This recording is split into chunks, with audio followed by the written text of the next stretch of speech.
चलिए आज इस टॉपिक की गहराई में चलते हैं और समझते हैं कि आखिर क्यों हम लोग पूरा दिन व्यस्त रहने के बावजूद खुद को हमेशा थका हुआ और ओवरवेल्म्ड महसूस करते हैं। ऐसा लगता है ना कि दिन भर बहुत काम किया पर सच में कुछ हुआ ही नहीं। दिन भर बिजी रहना पर अचीवमेंट के नाम पर रिजल्ट जीरो, ये आज हर दूसरे इंसान की कहानी बन चुकी है। दिन खत्म होने पर लोग बिल्कुल अनप्रोडक्टिव महसूस करते हैं और इसका असली कारण समय की कमी नहीं है बल्कि हर दिशा में बिखरा हुआ हमारा ध्यान है। तो सबसे अहम बात यह है कि हमारा ध्यान जहां भी जाता है हमारी लाइफ भी उसी डायरेक्शन में आगे बढ़ती है। अगर ध्यान सिर्फ डिस्ट्रैक्शंस पर है तो जिंदगी भी बिखरी हुई सी ही लगेगी। इसलिए सिर्फ कैलेंडर पर टाइम ब्लॉक्स बनाने से कहीं ज्यादा जरूरी अपनी मेंटल एनर्जी को सही दिशा देना है, जिसे अटेंशन मैनेजमेंट कहते हैं। यही वो असली स्किल है जो हमें मास्टर करनी है। तो सबसे पहले मॉडर्न प्रोडक्टिविटी के सबसे बड़े मिथक यानी सिर्फ टाइम मैनेजमेंट के भ्रम को तोड़ते हैं। हमें लगता है कि घंटों को शेड्यूल कर लिया तो काम हो जाएगा, राइट? पर जरा सोचिए, अगर दिन में कई खाली घंटे मौजूद भी हों लेकिन हमारी मेंटल एनर्जी पहले से ही नोटिफिकेशंस और फालतू की चीजों में ड्रेन हो चुकी है तो उन खाली घंटों का क्या मतलब? वो बस जीरो के बराबर हैं।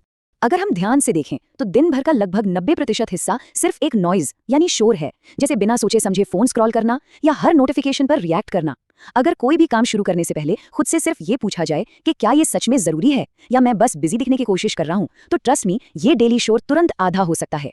अब आगे बढ़ते हैं और देखते हैं कि हमारा दिमाग इतनी आसानी से इन सस्ते डिस्ट्रैक्शंस के जाल में क्यों फंस जाता है। आखिर इसके पीछे क्या साइंस है? देखिए, एक बिना ट्रेनिंग वाला दिमाग हमेशा उस चीज को चुनता है जो आसान हो और तुरंत खुशी दे, जिसे हम इजी डोपामिन कहते हैं। जैसे ही कोई मुश्किल काम सामने आता है दिमाग तुरंत एस्केप ढूंढता है और हम फोन उठा लेते हैं।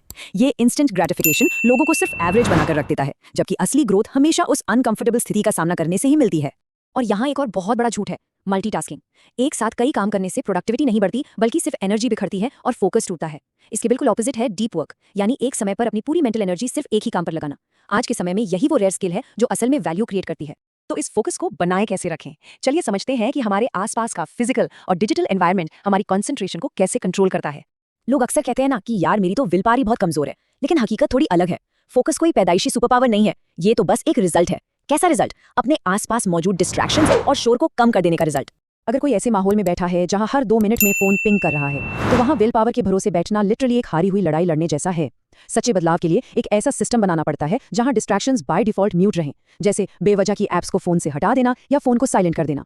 इस सोर्स मटेरियल में एक कमाल की एनालॉजी दी गई है। एक बिना ट्रेनिंग वाले कुत्ते के बारे में सोचिए जो हर छोटी आवाज या मूवमेंट पर भागने लगता है। एक डिस्ट्रैक्टेड इंसान का दिमाग भी बिल्कुल वैसा ही होता है। वो हर रैंडम विचार और हर नोटिफिकेशन के पीछे दौड़ने लगता है क्योंकि उसे एक जगह टिकना सिखाया ही नहीं गया। तो दिमाग को ट्रेन कैसे करें? इसका प्रोसेस बहुत ही सिंपल पर रेपिटेटिव है। जब भी ध्यान भटके उस डिस्ट्रैक्शन को नोटिस कीजिए, 1 सेकंड रुकिए, खुद से फर्मली कहिए नहीं, अभी नहीं, और तुरंत अपने डीप वर्क पर वापस लौट आइए। ये प्रैक्टिस बार बार करने से ही फोकस की मसल स्ट्रांग होती है। आगे बढ़ते हुए यह समझना बहुत जरूरी है कि काम शुरू करने के लिए सही मूड या मोटिवेशन का इंतजार करना फेलियर की सबसे बड़ी वजह क्यों है। हम सबके साथ ही बहुत आम है कि हम पूरा दिन सिर्फ अर्जेंट कामों की आग बुझाने में और पैनिक में निकाल देते हैं, और इस चक्कर में वो इंपॉर्टेंट काम पूरी तरह इग्नोर हो जाते हैं जो असल में जिंदगी को एक नई दिशा दे सकते हैं और असली प्रोग्रेस लाते हैं। और एक बात, हमारा ध्यान हमेशा कंट्रोल से बाहर रहने वाले नतीजों पर होता है, जैसे सक्सेस मिलेगी या नहीं। इन पर फोकस करने से सिर्फ फ्रस्ट्रेशन बढ़ती है। इसके बजाय जब पूरा ध्यान डेली प्रोसेस पर लगाया जाता है, जैसे रोज 2 घंटे का डीप वर्क करना, तो काम में मोमेंटम भी बनता है और कंसिस्टेंसी अपने आप आ जाती है। ये डेली सिस्टम्स देखने में छोटे लग सकते हैं, जैसे दिन में सिर्फ 2-3 क्रिटिकल टास्क चुनना, परफेक्शन की जगह प्रोग्रेस पर ध्यान देना और बोर होने पर तुरंत स्क्रीन की तरफ ना भागना। जब इन छोटे स्टेप्स को बिना मूड की परवाह किए रोज फॉलो किया जाता है तो यही एक आम रूटीन को एक एक्स्ट्रा ऑर्डिनरी लाइफस्टाइल में बदल देते हैं। तो चलिए इस माइंडसेट शिफ्ट के आखिरी हिस्से पर आते हैं। अपने अंदर एक ऐसा एंकर ढूंढना जो बाकी सारे शोर को बाहर रख सके। बाहर की दुनिया के शोर से बचने के लिए अंदर की क्लैरिटी होना बहुत जरूरी है, और वो क्लैरिटी आती है कुछ मुश्किल सवालों का जवाब देने से कि अगर जिंदगी में सिर्फ 1 साल बचा हो या सिर्फ एक ही नई स्किल सीखनी हो तो वो क्या होगी। इस तरह के सवाल दिमाग का सारा कचरा साफ कर देते हैं। सच तो यह है कि जब किसी का पर्पस, उनका वाई बिल्कुल क्रिस्टल क्लियर होता है ना, तो उन्हें डिस्ट्रैक्शन से लड़ना नहीं पड़ता। वो डिस्ट्रैक्शंस अपना आकर्षण खुद ही खो देते हैं, क्योंकि तब फालतू चीजों पर टाइम वेस्ट करना एक बहुत भारी और महंगा नुकसान लगने लगता है जिसे कोई अफोर्ड नहीं करना चाहता। तो आज के इस एनालिसिस का सबसे बड़ा टेकअवे यही है कि अपनी अटेंशन पर कंट्रोल वापस लेने का मतलब है एक्चुअली अपनी लाइफ पर कंट्रोल वापस लेना। Where attention goes, energy flows and growth happens. तो अगली बार जब बिना सोचे समझे उंगलियां फोन की स्क्रीन की तरफ बढ़ें तो खुद से बस एक सवाल जरूर पूछना चाहिए, क्या हम वाकई अपनी जिंदगी का स्टीयरिंग व्हील एक स्क्रीन के हवाले करना चाहते हैं?